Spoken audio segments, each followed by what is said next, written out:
Depuis le 26 juin dernier, Benjamin Mendy se rend au tribunal de Chester, au Royaume-Uni, pour répondre aux 2 accusations de viol et tentative de viol dont il est la cible. Ce jeudi 29 juin, le procureur en charge du dossier a d'ailleurs livré une analyse on ne peut plus offensive au sujet du footballeur.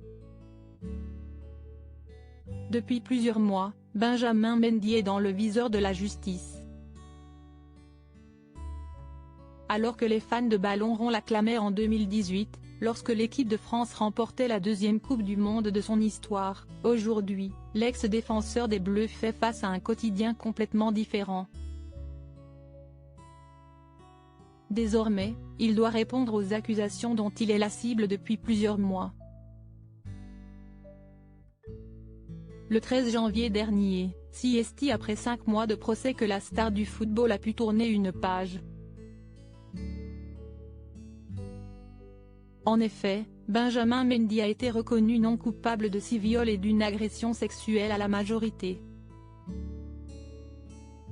Une affaire qu'il a tenue loin des stades de football, mais son retour n'est pas prévu pour tout de suite. La raison ?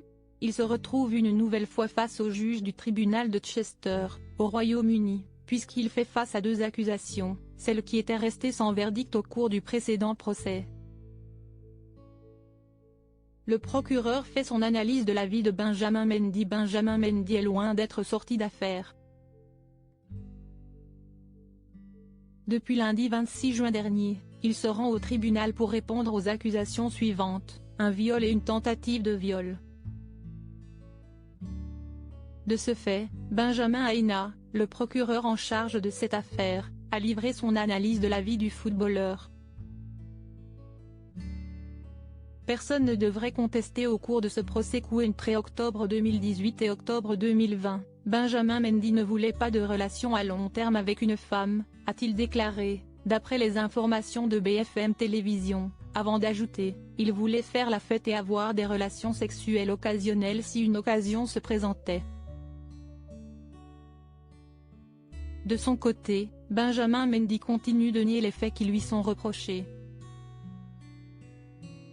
Selon les dires de Jenny Wiltshire, son avocate, le footballeur a hâte de laver son nom des 2 autres chefs d'accusation afin de pouvoir commencer à reconstruire sa vie.